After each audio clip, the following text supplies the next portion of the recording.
ज्ञान नमुताई जाते भये अरहंतादि महान। करी मंगल करी हो महा ग्रंथ करण के काज। जाते मिले समाज सब पावे निज पद राज। पावे निज पद राज। इस भव तरु का मूल एक जानहु मिथ्या भाव। ताको करी निर्मूल अब करिए मोक्ष उपाव। करिए मोक्ष उपाव। मोक्ष मार्ग प्रकाशक नामक ग्रंथ है और टोडरमल जी साहब का संकल्प था, जाते मिले समाज सब और पावे निज पद राज। ये वो प्रक्रिया हमारी चल रही है यहाँ सम्यक्त्व सन्मुख मिथ्या दृष्टि के प्रकरण में। सारे समाज को जोड़ने वाला ये प्रकरण है। जो व्यक्ति सुख चाहता हो उसके लिए यह प्रकरण है। दुनिया का हर जीव सुख चाहता है और सुखी होने का रास्ता सम्यक्त्व प्राप्त करके ही मिलता है। इसलिए जाते मिले समाज सब और सम्यक दर्शन, सम्यक ज्ञान, सम्यक चारित्र, यह रत्नत्रय प्रकट हो जाने पर ही पावे निज पद राज, उसकी भी प्राप्ति होती है। इसलिए मानो मंगलाचरण में जो जाते मिले समाज सब की बात कही और पावे निज पद राज की बात कही, तो यहाँ सार्थक होती हुई दिखाई दे रही है। इतना ही नहीं, ये जो कहा मिथ्यात्व के अभाव की चर्चा, जो अपन ने 7वें अध्याय का मंगलाचरण किया, क्या कहा? इस भव तरु का मूल एक जानहु मिथ्या भाव। वर्ता को करी निर्मूल अब। अब माने कब? सम्यक्त्व सन्मुख हो गया है ना, तब। ताको करी निर्मूल अब करिए मोक्ष उपाव। ये मोक्ष का उपाय है। ये कब प्रकट होगा? जब यह जीव सम्यक्त्व सन्मुख बना न रहकर सम्यक दृष्टि हो जाएगा, इसके जीवन में मोक्ष मार्ग प्रकट होगा। तो कहते हैं सब कुछ प्राप्त हो गया। माने उसने, जिसने आत्मा को पढ़ लिया उसने सब कुछ पढ़ लिया, और जिसने अपने आप को नहीं पढ़ा वो कुछ भी नहीं पढ़ सका। बहुत सुंदर मार्मिक प्रकरण है। 257 नंबर पेज है। सम्यक्त्व सन्मुख मिथ्या दृष्टि। भले ही मिथ्या दृष्टि है लेकिन मुख सम्यक्त्व की दिशा में है। भले ही मिथ्या दृष्टि है लेकिन सम्यक दर्शन प्रकट करने वाला है। मिथ्या दृष्टि होते हुए भी सम्यक दर्शन प्राप्त करने की दिशा में जिसके कदम बढ़ गए हैं, ये उस जीव की चर्चा चल रही है। कल हमने इसकी प्रारंभिक 3 लाइनों के संदर्भ में आपसे चर्चा की थी। बहुत सुंदर बात कहते हैं। अब देखिए पेज नंबर 257। अब सम्यक्त्व के सन्मुख जो मिथ्या दृष्टि हैं उनका निरूपण करते हैं। सम्यक्त्व के सन्मुख मिथ्या दृष्टियों का निरूपण। इस लाइन से एक बात और स्पष्ट होती है कि पीछे जिन मिथ्या दृष्टियों का वर्णन किया था वे सम्यक्त्व सन्मुख तो थे ही नहीं, अपितु सम्यक्त्व से विपरीत दिशा में उनका मुख था। ठीक है ना? माने जब ये कह रहे हैं यहाँ अब सम्यक्त्व के सन्मुख मिथ्या दृष्टियों का कर रहे हैं, तो अब सम्यक दर्शन की तरफ जिनका मुख है उनका वर्णन कर रहे हैं। तो फिर अब तक किसका किया था? बोले जो सम्यक्त्व से विपरीत मुख वाले हैं उनका वर्णन अब तक किया था। देखिए गुजराती पुस्तकों में 264 नंबर पेज है, हिंदी में 257 है। कोई मंद कषाय अधिक का कारण पाकर। ओह, क्या कह रहे हैं भाई साहब? सहज नहीं है, बड़े भाग्य से ये काम हुआ है। कोई कोई ऐसा परिणाम हो, कोई कोई ऐसा मंद कषाय का कारण मिल जाए। सदा काल नहीं होता, हमेशा नहीं होता, सबको नहीं होता। किसी भाग्यशाली के मंद कषाय का कारण मिले। मंद कषाय आदि का कारण शुभ परिणाम, मंद कषाय, अल्प कषाय, शुभ राग, ऐसी कुछ परिस्थितियां बनी जिसके कारण ज्ञानावरणादि कर्मों का क्षयोपशम हुआ। सहजी हो गया ज्ञानावरण का क्षयोपशम, दर्शनावरण का क्षयोपशम, अंतराय का क्षयोपशम। लेकिन सुनो सुनो, क्षयोपशम इंपॉर्टेंट नहीं है। इतना क्षयोपशम कि जिसमें तत्व विचार की शक्ति हो। पॉइंट थोड़ा सा समझने योग्य जैसा दिखाई देता है, क्योंकि ज्ञानावरणी का क्षयोपशम तो एकेंद्रीय जीवों के भी है। ज्ञानावरणी, दर्शनावरणी और अंतराय, इन तीन कर्मों के क्षयोपशम के बिना कोई भी छद्मस्त नहीं होता। एक इंद्रिय के भी क्षयोपशम है, दो इंद्रिय के भी क्षयोपशम है, तीन इंद्रिय, चार इंद्रिय, असेनी पंचेंद्रिय जीवों के भी ज्ञानावरणादिक का क्षयोपशम है। तो वो काम का नहीं है, क्षयोपशम होना काम का नहीं है। क्षयोपशम क्या होता है, एक मिनट समझ लो आप। क्षयोपशम, आगे क्षयोपशम की परिभाषा बतलाएंगे। जब 5 लब्धियों की चर्चा प्रारंभ की है 2-3 पेज बाद, 261 नंबर पेज पर 5 लब्धियों की चर्चा प्रारंभ की, तब उन्होंने क्षयोपशम की परिभाषा बतलाई है पंडित जी ने। तब विस्तार से क्षयोपशम की परिभाषा को देखेंगे। अभी इतना समझ लीजिए, क्षयोपशम ज्ञान में नहीं होता, क्षयोपशम कर्म में होता है। क्या? क्षयोपशम ज्ञान में नहीं होता, क्षयोपशम कर्म में होता है। जब कर्म में क्षयोपशम होता है तो यह कहा जाता है कि इसके ज्ञान का क्षयोपशम बहुत अच्छा है। क्षयोपशम माने उघाड़, है ना। क्षयोपशम माने कुछ प्रकटता। ये बातें जब हमने दूसरा तीसरा अध्याय जब पढ़ा था इसी ग्रंथ का, तब हमने ये बातें देखी थी। बातें बहुत पुरानी हो गई, 6-7-8 महीने पुरानी बातें हो गई है। अभी बात क्या कह रहे हैं सुनिए। एक है ज्ञानावरणी कर्म का उदय और एक है ज्ञानावरणी कर्म का क्षयोपशम। क्या फर्क है ज्ञानावरणी कर्म के उदय में और ज्ञानावरणी कर्म के क्षयोपशम में? थोड़ा सा उपयोग की एकाग्रता करके सुनना समझना। बातें बहुत गंभीर है, बड़ा आनंद आएगा। अपने लिए प्रयोजनभूत बात यहाँ चल रही है। बात क्या कह रहे हैं? ज्ञानावरणी का उदय और दूसरा क्या शब्द दिया? क्षयोपशम। ज्ञानावरणी कर्म का क्षयोपशम। ज्ञान आवरणी कर्म का जब उदय आता है तो नाम क्या है इस कर्म का? ज्ञान आवरणी। ज्ञान आवरणी, ज्ञान के ऊपर आवरण, ज्ञान आवरण। तो ज्ञानावरणी कर्म के उदय में ज्ञान पर आता है आवरण, माने ज्ञान नहीं हो पाता, ज्ञान ढकता है, ज्ञान नहीं हो पाता। ख्याल में आ रही है बात? जब ज्ञानावरणी कर्म का उदय आएगा तो ज्ञान नहीं हो पाएगा, ज्ञान ढका रहेगा। अच्छा, क्षयोपशम क्या चीज है? बोले ये जो ज्ञान ढका हुआ था, ज्ञान आवरण, ज्ञान के ऊपर जो आवरण था, बोले इसका हुआ क्षयोपशम। तो क्षयोपशम माने होता है आवरण की कमी, आवरण की मंदता। क्षयोपशम, आवरण जैसे जैसे कम होता चला गया वैसे वैसे हम कहेंगे क्षयोपशम बढ़ता चला गया। माने ज्ञानावरणी कर्म का उदय और ज्ञानावरणी कर्म का क्षयोपशम, इन दोनों में फर्क है क्या? वैसा बता रहे पेज नंबर 26 के प्रवचन में भी ये बात कही थी। 26 नंबर पेज का प्रवचन नंबर कौन सा था पता नहीं। तो ज्ञानावरणी कर्म का उदय और ज्ञानावरणी कर्म का क्षयोपशम दोनों विरोधी हैं, विरोधी हैं दोनों। ज्ञानावरणी कर्म के उदय में ज्ञान नहीं हो रहा और ज्ञानावरणी कर्म के क्षयोपशम में ज्ञान हो रहा है।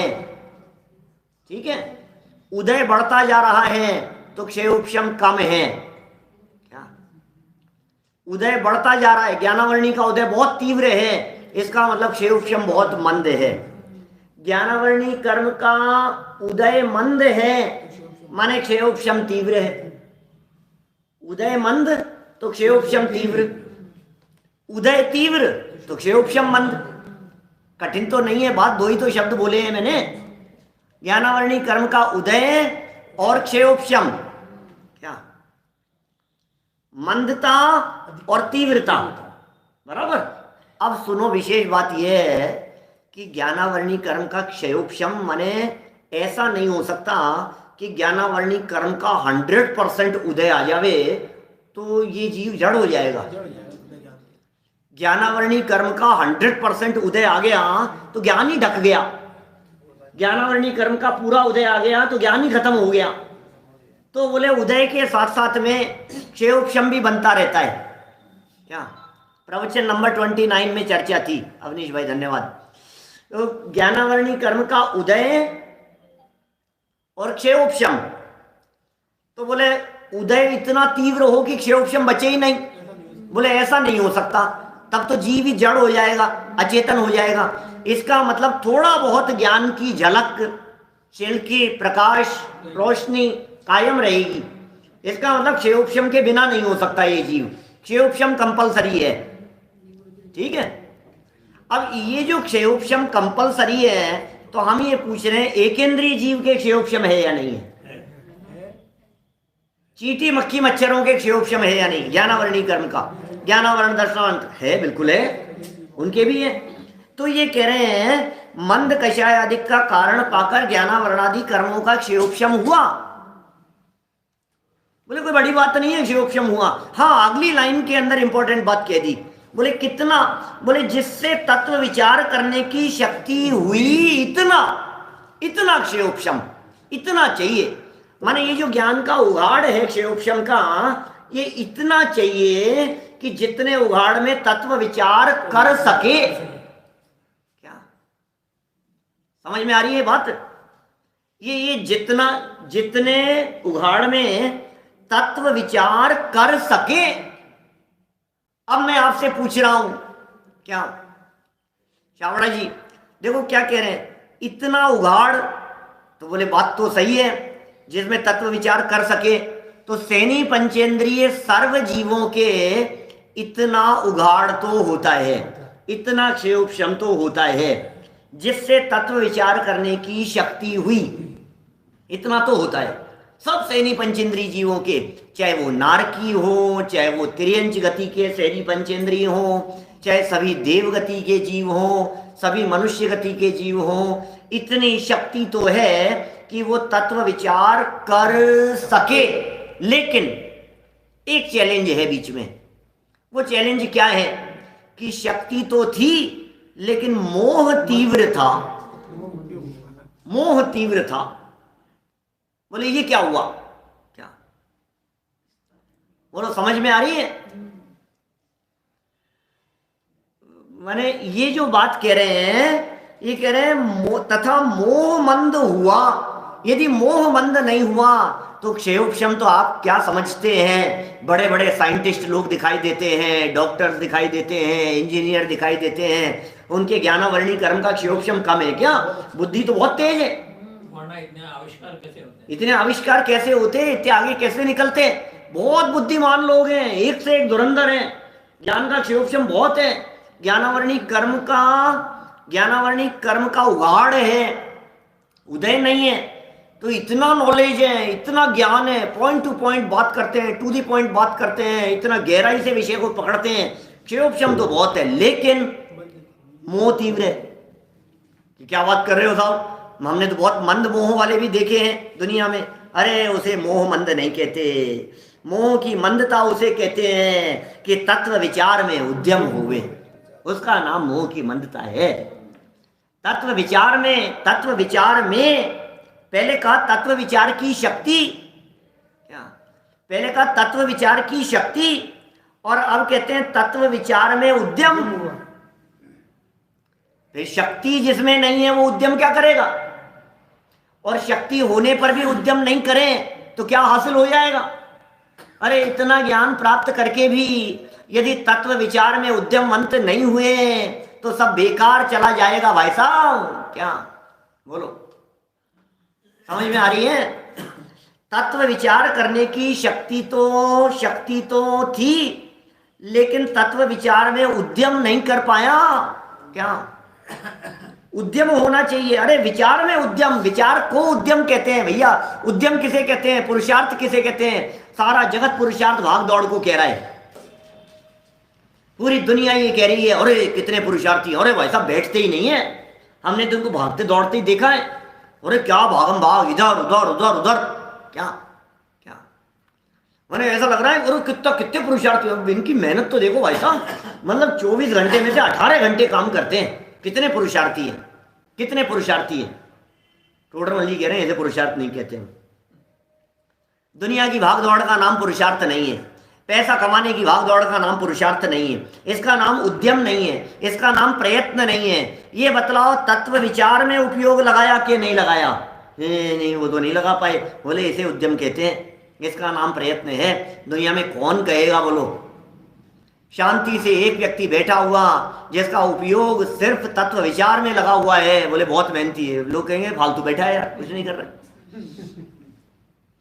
ये तो फालतू बैठा हुआ है, कुछ भी तो नहीं कर रहा है, आंखें बंद कर रखी है, सो रहा है, जग रहा है, आलसी है, प्रमादी है, क्या कर। अरे जिनवाणी ये कह रही है असली प्रयत्न, क्योंकि तुम्हारा पुरुषार्थ पर में नहीं चलता, तुम्हारा पुरुषार्थ भागम भाग में नहीं चलता, तुम्हारा पुरुषार्थ मेहनत मजदूरी में नहीं चलता, तुम्हारा पुरुषार्थ पैसा कमाने में नहीं चलता, तुम्हारा पुरुषार्थ शारीरिक स्वास्थ्य में नहीं चलता, तुम्हारा पुरुषार्थ समाज में नहीं चलता, तुम्हारा पुरुषार्थ परिवार में नहीं चलता, शरीर में नहीं चलता, तो कहाँ चलता है? बोले विचार में उद्यम करो, यहां तुम्हारा पुरुषार्थ चलता है। विचार यहां चलता है पुरुषार्थ। आप कहाँ लगा रहे हो अपना दिमाग? ये कर लूंगा, वो कर लूंगा, योजना है। अरे क्या कितना पुरुषार्थ करके भाई, ऐसे ही थोड़ी ना पैसा जोड़ा है भाई साहब। कितना उद्यम किया है हमने, कितनी फैक्ट्रियां लगाई है, बिजनेस चलाए हैं, उठापटक की है। टोडरमल जी कह रहे हैं सब कुछ तो किया, लेकिन उद्यम किया कि नहीं? सब उद्यम ही तो किया। अरे विचार का उद्यम किया या नहीं किया ये बता। कि नहीं, विचार का भी किया, बिजनेस कैसे बढ़ाना है, अरे वो विचार नहीं, तत्व विचार का उद्यम किया कि नहीं किया ये बता। समझ में आ रही है क्या? उद्यम भी किया, विचार भी किया, विचार का उद्यम भी किया, लेकिन तत्व विचार का उद्यम किया कि नहीं किया? क्या बोलो ब्रजलाल जी साहब, क्या कह रहे हैं? बोलो, तत्व विचार का उद्यम किया या नहीं किया? कि साहब किया, तत्व विचार का उद्यम किया। सुनो, उद्यम तो किया, तत्व विचार का भी उद्यम किया, लेकिन गलत व्यक्ति का निमित्त मिल गया तो क्या करेगा? रास्ता ही गलत हो गया भाई साहब। एक एक स्टेप कितना महत्वपूर्ण है। और बाह्य निमित्त देवगुरु शास्त्रादिक का हुआ, उनसे सच्चे, देखो देवगुरु शास्त्रादिक का निमित्त हुआ, ये एक स्टेप। और इस स्टेप के बाद में सच्चे उपदेश को सुना नहीं, सुना तो बहुत लोगों ने, लाभ कितना हुआ ये बताओ? लाभ जानते हैं? लाभ क्या होता है? आपको इस उपदेश का फायदा मिला कि नहीं मिला? आपको इस उपदेश से अंतरंग में शांति हुई या नहीं हुई? आपको इस उपदेश से अंतर में निर्मलता के लक्षण वो होते हुए दिख रहे हैं या नहीं, प्रकट होते हुए? नहीं, सच्चे उपदेश लाभ मिल रहा है कि नहीं मिल रहा है? एक बात बतलाओ आप, क्या सच्चे उपदेश का लाभ मिला कि नहीं मिला? उपदेश तो सब सुनते हैं। टोडरमल जी ने आगे पुरुषार्थ से मोक्ष प्राप्ति वाले प्रकरण में दिया, उपदेश तो सब सुनते हैं, किसी के काम हो पाता है और किसी के नहीं हो पाता है। तो क्या कारण? क्योंकि लाभ नहीं हुआ। आगे 9वें अध्याय में पुरुषार्थ से मोक्ष प्राप्ति वाला प्रकरण दिया है। हाँ, बड़े मार्मिक शब्द दिए हैं। पुरुषार्थ तो सब करते हैं साहब, उपदेश तो सब सुनते हैं साहब, लाभ तो नहीं। अरे तो लाभ नहीं हुआ तुझे, उपदेश सुनने से काम नहीं होगा, सुन करके तद रूप प्रवर्तन करना, उससे काम होता है। अब सुनो, सच्चा उपदेश क्या है? अरे यार बहुत सही उपदेश दिया यार आज तो उन्होंने, लोग तो घर गृहस्थी में, बाप बेटे के झगड़ों में, भाई भाई के झगड़ों में, पति पत्नी के झगड़ों को निपटाने के लिए कोई उदाहरण दे करके उपदेश देते हैं, तो सारी दुनिया ये कहती है क्या, अरे ये तो बहुत अच्छा उपदेश यार, आज का तो गजब का उपदेश था भाई, आज का तो उपदेश बहुत अच्छा था। कौन से उपदेश को अच्छा उपदेश समझ रहे हैं? पैसा कमाने के उपदेश को अच्छा उपदेश समझ रहा है, धन वैभव संपत्ति इकट्ठी हो जाए इस उपदेश को अच्छा उपदेश समझ रहा है, हितकारी उपदेश समझ रहा है, सच्चा उपदेश समझ रहा है। बात तो आज बिल्कुल सच्ची कह दी भाई साहब। क्या ये ऐसा समझता है कोई व्यक्ति क्षणभंगुरता की चर्चाएं करे और ये बात कहे भाई साहब मरना सबको एक दिन, बोले बातें तो सच्ची कह रहे हो, बिल्कुल सच्ची बात कह दी साहब आज आपने। जिस नए आदमी ने कुछ भी नहीं सुना हो आज तक, क्या जिस व्यक्ति ने आज तक कभी जिनवाणी की चर्चाएं नहीं सुनी हो और उसे कहो मरना सबको एक दिन, तो कहता यार आज तो क्या गजब बात कही है भाई साहब, सच्ची बात बता दी आज तो जीवन की सच्चाई बतला दी। आपको शमशान में हिंदू मुसलमान जैन अजैन सब लोग ऐसी चर्चाएं करते हुए मिलेंगे कि भाई साहब ये जीवन का अंतिम सत्य है, बोलो आखिरी सत्य यही है, सबको यही आना है, सच्चाई तो यही है, बोलो सच्चाई तो यही है, आखिरी सत्य यही है, यहीं पर आना है। लेकिन ये कह रहे हैं तुम्हें पता भी है सच्चा उपदेश किसे कहते हैं, सच्चा उपदेश होता क्या है? कि साहब हमें तो नहीं पता, आप ही बता दो।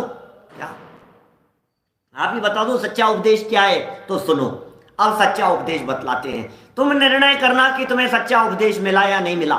क्या आप निर्णय करना भाई साहब कि आपको ये बात बराबर मिली या नहीं मिली, ये सच्ची बात मिली है या कहीं मिलावट है, आपको वीतरागता की बात मिली है कि उसमें राग की मिलावट है।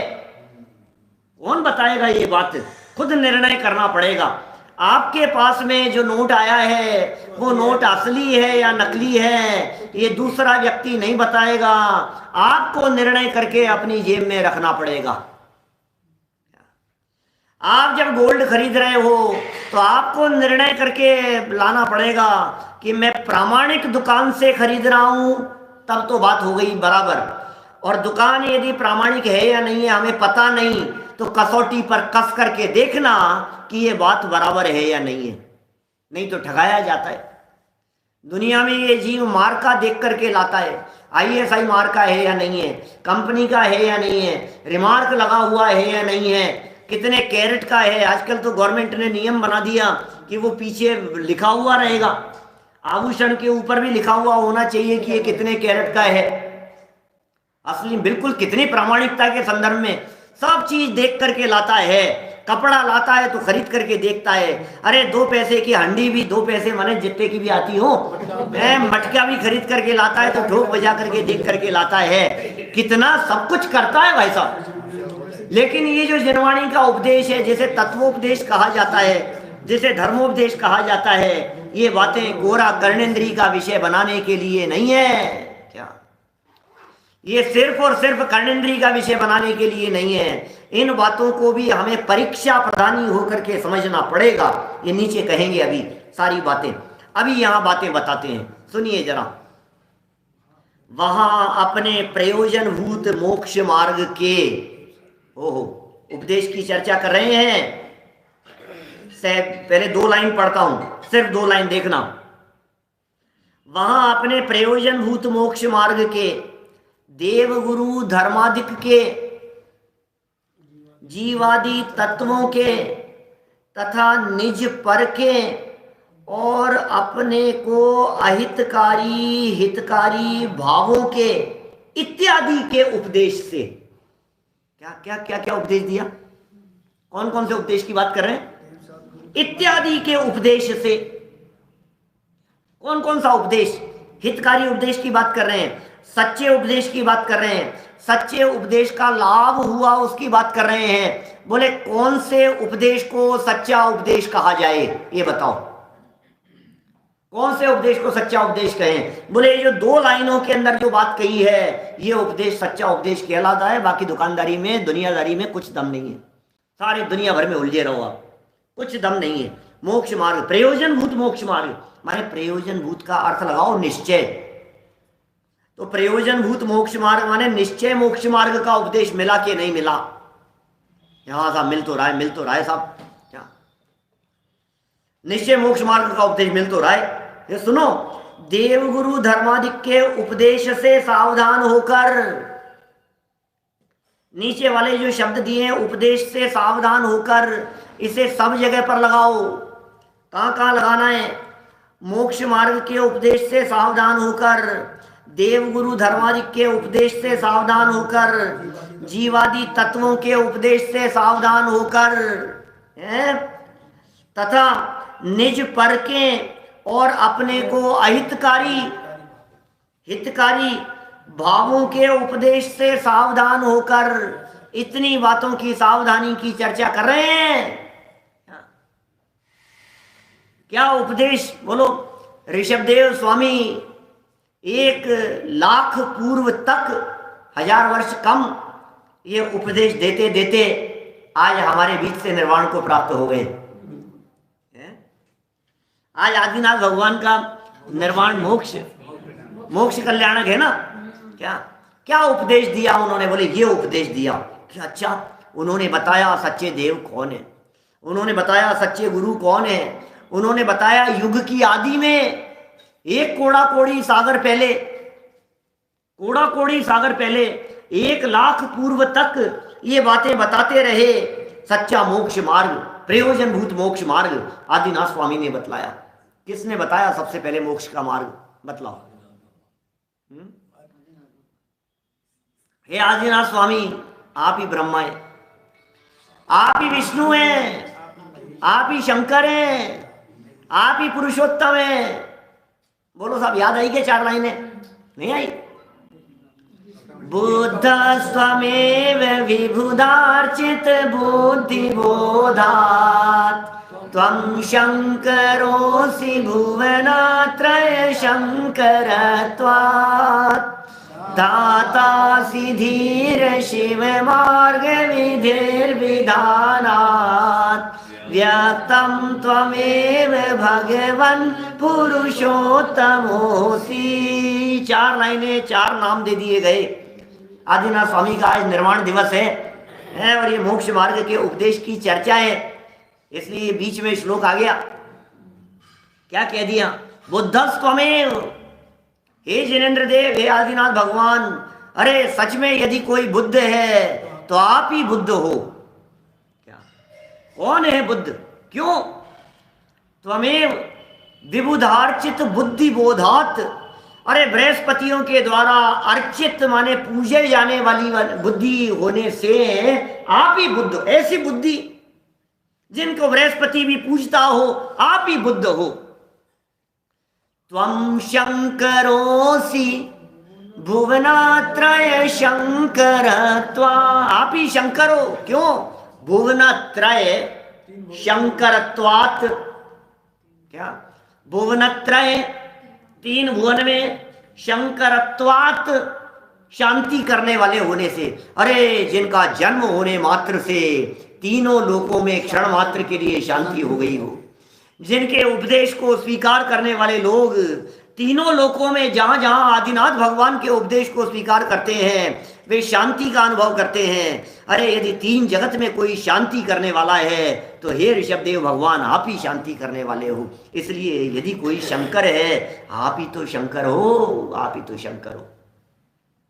तीसरी लाइन जो यहां बात कही गई है, धाता सिधीर शिव मार्ग विधेर विधानात्। दाता, विधाता, विधाता शिव पथ के तुम एक। बाबू जी की पंक्ति आए, आप ही विधाता हो। विधाता किसे कहते हैं? विधाता कौन? ब्रह्मा। ब्रह्मा जी विधाता है। ब्रह्मा ने सृष्टि को बनाया है, ऐसा कहा जाता है, वे विधाता हैं।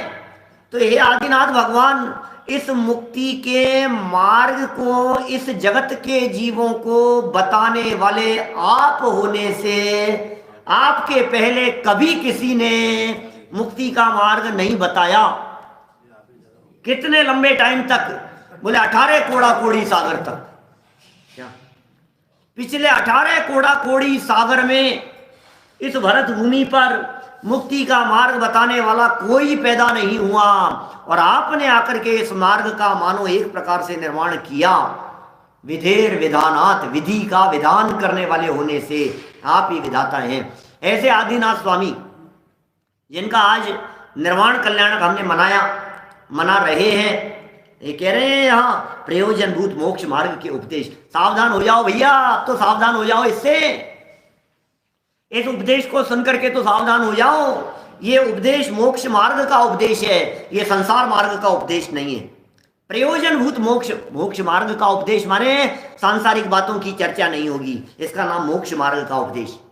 मोक्ष मार्ग का उपदेश माने जगत जंजाल में उलझाने वाला नहीं होगा। मोक्ष मार्ग का उपदेश माने मुक्ति जिससे मिलेगी, ऐसा उपदेश।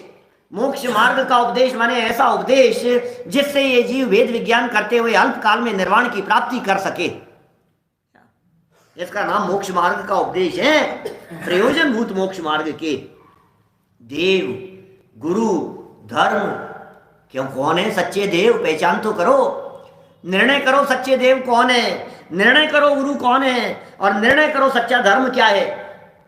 वीतरागता ही सच्चा धर्म है, निर्ग्रंथ गुरु ही सच्चे गुरु हैं, और वीतरागी सर्वज्ञ परमात्मा ही सच्चे देव हैं। ये निर्णय करना पड़ेगा भैया, क्या बिना निर्णय के काम नहीं चलेगा। इनके उपदेश से, जीवादि तत्वों के उपदेश से, ओहो तत्वों का उपदेश, तत्व के उपदेश को तो ये समझता है, का तत्व की बात करते, ऐसा कहता है।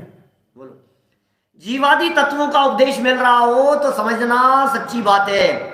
और इतना ही नहीं, एक स्टेप और आगे, निज पर के, निज को निज पर को पर जान, ये मिला क्या उपदेश? निज कौन है, पर कौन है? निज और पर, निज पर के उपदेश। तू कौन है भैया, तेरा क्या स्वरूप है? एक बार देख विचार कर, मैं कौन हूं, मेरा क्या स्वरूप है, मैं कहां से आया हूं, मैं कहां जाने वाला हूं। निज पर के, और अपने को हितकारी और अहितकारी भावों के। सुनो, 7 तत्व आ गए भाई साहब यहाँ। प्रमोद जी भाई साहब क्या कह रहे हैं, बोलो। 7 तत्व आ गए हैं यहाँ पर। निज और पर, इसमें आ गया जीव और अजीव तत्व। हितकारी भाव, वो अहितकारी भाव पहले, ये आश्रव और बंध, ये अहितकारी भाव हैं। और हितकारी भाव ये संवर निर्जरा मोक्ष है। क्या इस तरह 7 तत्व यहां गर्भित हो गए।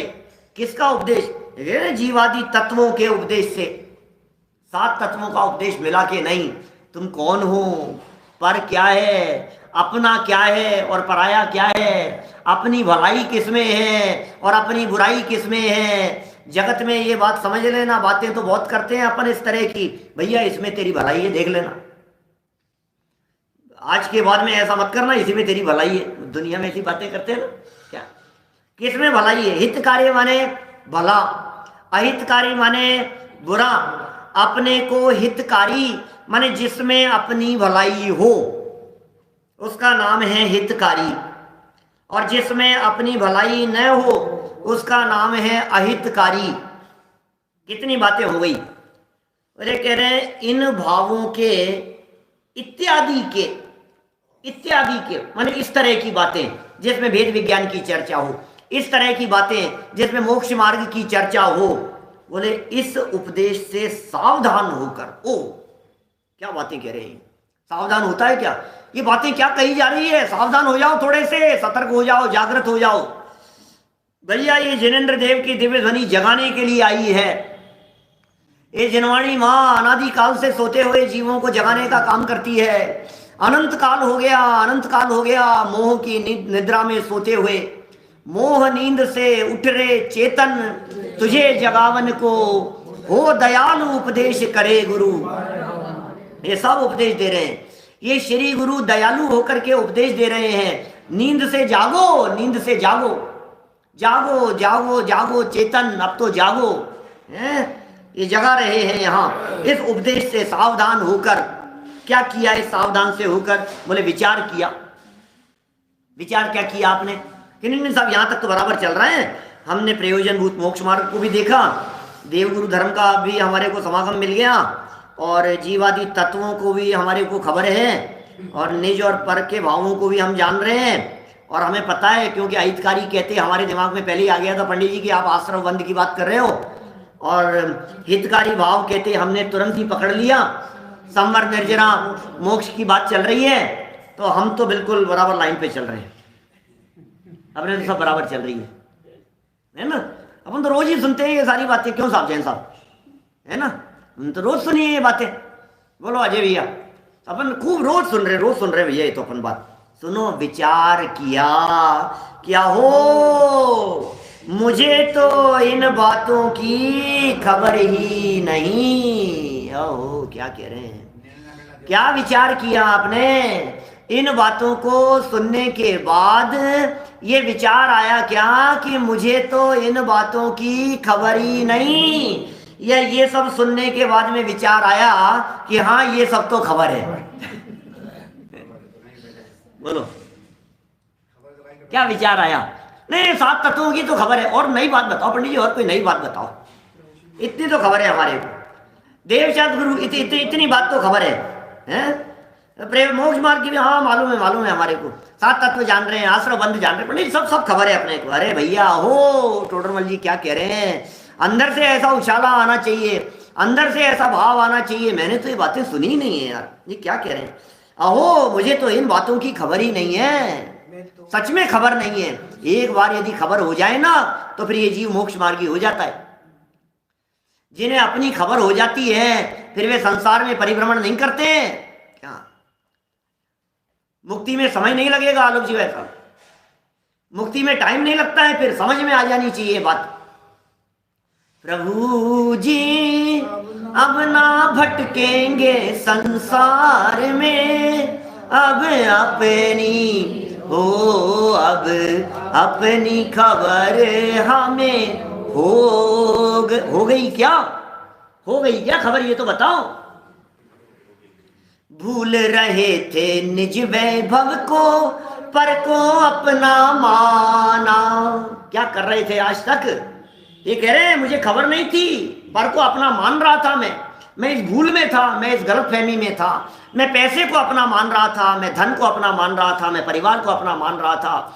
मैंने अच्छा बंगला बनाया और मैं ये समझ रहा था कि ये मेरा दिखाई दे रहा है, ये तो मेरा है, ये तो मेरा है।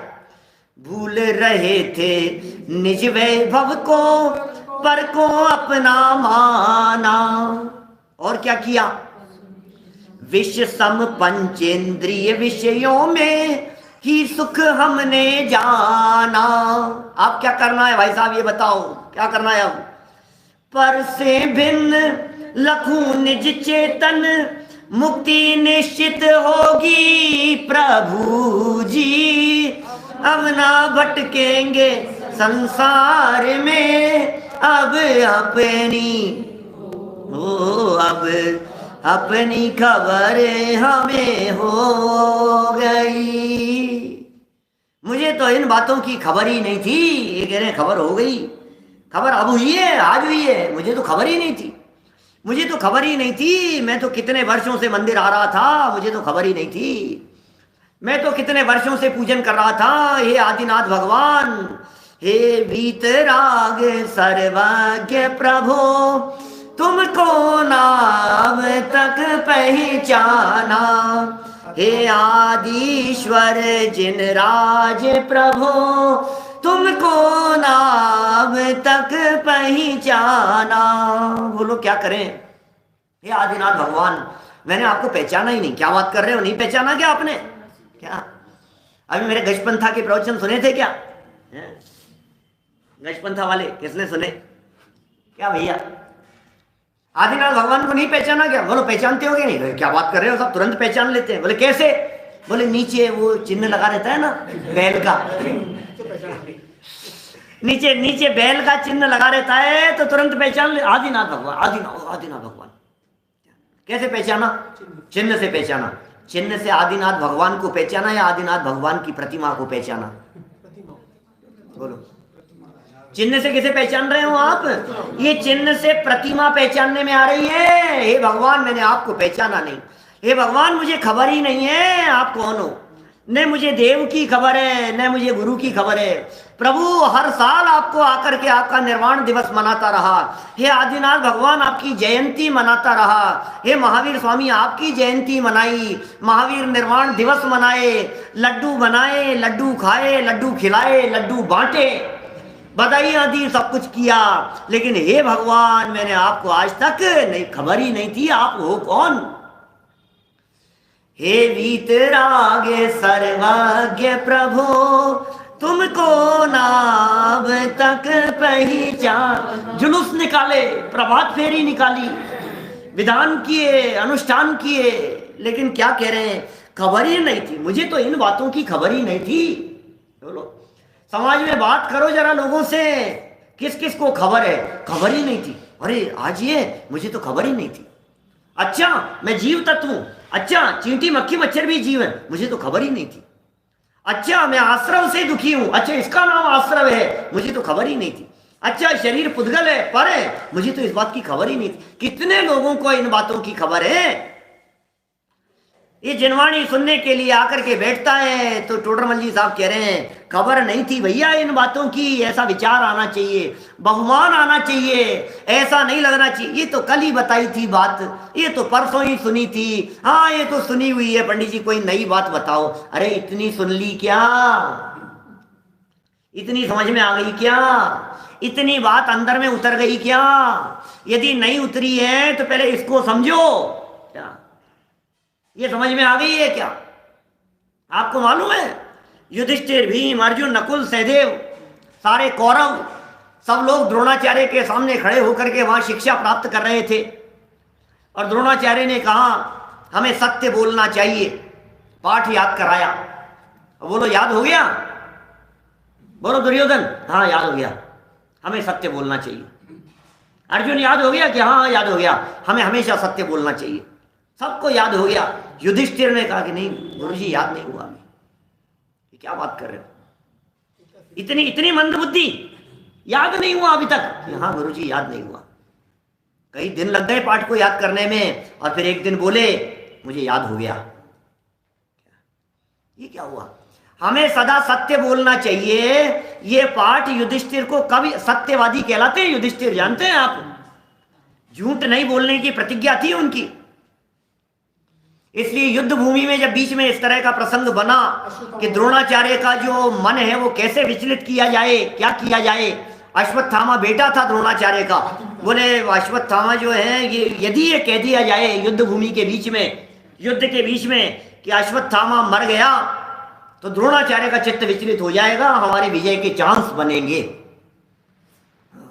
कौन कहे, कौन ऐसे किसकी बात मानेंगे? बोले ज्येष्ठ भ्राता जो है अपने इनसे कहलवाओ, युधिष्ठिर से कहलवाओ। तो युधिष्ठिर ने कहा मैं तो कैसे कहूंगा, मैं तो झूठ तो बोलूंगा नहीं मैं। क्या? तो उनसे कहा अश्वत्थामा हतो नरो वा कुंजरो वा। क्या हाँ आप तो इतना सा कहो कि बस वो अश्वत्थामा मारा गया, वो मैं ये नहीं कह रहा कि ये मनुष्य गति का था कि हाथी था, हाथी का नाम भी अश्वत्थामा रखा। क्या कहो, बोलो सत्य की बात कह रहे हैं, सत्य की बात। ये बात उतर गई कि नहीं कि मुझे तो इन बातों की खबर ही नहीं थी? कहीं ऐसा तो नहीं? सच में अपने दिल पर हाथ रख करके सोचना, रोजाना प्रवचन सुनने के लिए आते समय, सामने आकर के बैठते समय हम क्या फील करते हैं, हमें क्या महसूस होता है? अरे वही तो बातें हैं, वही तो बातें हैं भाई साहब, यही तो बातें हैं। हाँ सुनी हुई है, सुनी हुई है। ऐसे मुंह लटका करके सुनते हैं, ऐसे ऐसे सुनते हैं जैसे बस जैसे अभी अंदर में चले गए हूँ, ऐसे सुनते टाइम पास जैसे। टोडरमल जी की इन लाइनों में कितना पुरुषार्थ झलकता हुआ दिखाई देता है। हर वाक्य में ऐसा लगना चाहिए, हर बात में ऐसे लगना चाहिए, हर बार इतना उत्साह आना चाहिए। जैसे सुने हुए जोक को सुनकर के मजा नहीं आता है ना, ऐसे ही सुनी सुनाई बातों में मजा नहीं आ रहा है। मेरा जो पेज नंबर 17 पर जो प्रवचन किया हुआ है वापस सुनना, 17 नंबर पेज श्रोता का स्वरूप वाला प्रकरण है, इसी मोक्ष मार्ग प्रकाशक ग्रंथ में पेज नंबर 17 है। और वहां पहली लाइन क्या की है, क्या कही है? भली होनहार है जिसकी जिसे ऐसा विचार आता है। बोलो ये लाइन है या नहीं है? 17 नंबर पेज पर भली होनहार है जिसकी जिसे ऐसा विचार आता है कि मैं कौन हूं, मेरा क्या स्वरूप है, ये चरित्र कैसे बन रहा है, ये जो परिणाम होते हैं इन परिणामों का क्या फल लगेगा इत्यादि विचार पूर्वक जो उद्यम बनते हुआ है। बोलो, लगता है ऐसा? और यदि नहीं लगता है रोजाना जिनवाणी सुनते समय, तो मैं उस प्रवचन में बोला है मैं बोलता हूं जब वो प्रकरण चलाता हूं मैं, रीस्टार्ट करने की जरूरत है। हैंग हो गया है कंप्यूटर हैंग हो जाता है तो क्या करते हैं बतलाओ? अटक जाता है तो क्या करते हैं बोलो? रीस्टार्ट करते हैं। हमारी जो दिमाग की सुई है, हमारी जो उपयोग की सुई है, बातें सुन सुन करके स्टक हो गई है, अटक गई है एक जगह पर। ऐसा लगता है हाँ ये तो वही बात। अरे रीस्टार्ट करो उसको, और रीस्टार्ट करके वापस जब रिबूट होता है तो ये बात आनी चाहिए, अहो मुझे तो इन बातों की खबर ही नहीं थी। अहो क्या कह रहे हैं पंडित जी साहब? ऐसा विचार आया, इन सारे उपदेश को सुनकर के ऐसा विचार आया, देवगुरु धर्म के उपदेश को सुनकर के, देवगुरु धर्म के समागम में आकर के निज पर और हितकारी अहितकारी भावों की बातों को सुनकर के ऐसा विचार आया, अहो अहो भाग्यशाली हूं मैं। टोडरमल जी ने 2 जगह पर अहो शब्द का प्रयोग किया है, एक 192 नंबर पेज पर और एक 257 नंबर पेज पर। अहो पूरे मोक्ष मार्ग प्रकाशक में 2 ही जगह पर अहो शब्द आया है। अहो देवगुरु धर्म तो सर्वोत्कृष्ट पदार्थ हैं। बोलो, 192 नंबर पेज पर लिखा है बीच में, अहो देवगुरु धर्म तो सर्वोत्कृष्ट पदार्थ है। 192 क्या है क्या? और एक यहां लिखा है पूरे मोक्ष मार्ग प्रकाशक में 2 जगह पर अहो बहुमान, एक तो देवगुरु धर्म के लिए बहुमान आ रहा, ओहो अहो देवगुरु धर्म तो सर्वोत्कृष्ट पदार्थ है। धन्य है भाई साहब, धन्य है, देवगुरु धर्म तो सर्वोत्कृष्ट पदार्थ है। एक तो ये बात कह दी, और दूसरी जगह कहा है अहो अहो मुझे तो इन बातों की खबर ही नहीं थी। अरे अरे मैं कहाँ अटका हुआ था, अरे मैं कहाँ भूला हुआ था भाई साहब, मैं कहाँ अटका हुआ था, कहाँ भूला हुआ था। मुझे तो इन बातों की खबर ही नहीं है। मैं भ्रम से भूलकर प्राप्त पर्याय में तन्मय हुआ, परंतु इस पर्याय की तो थोड़े ही काल की स्थिति है तथा यहाँ मुझे सर्व निमित्त मिले हैं, इसलिए मुझे इन बातों को बराबर समझना चाहिए, क्योंकि इनमें तो मेरा ही प्रयोजन भाषित होता है। ऐसा विचार कर जो उपदेश सुना, उसके निर्धार करने का उद्यम किया। कैसा विचार, कैसा निर्णय, कैसा उद्यम, कैसे निमित्त मिल गए, प्राप्त पर्याय में कैसे तन्मय हो गया, यदि ये जानना हो तो कल ठीक 9:20 पर अभी की बात को यहीं विराम देते हैं। मैं ज्ञानानंद स्वभावी हूँ, मैं ज्ञानानंद स्वभावी, मैं हूँ अपने में स्वयं पूर्ण, पर की मुझ में कुछ गंध नहीं। मैं हर्ष रूपी स्पर्शी, पर से कुछ भी संबंध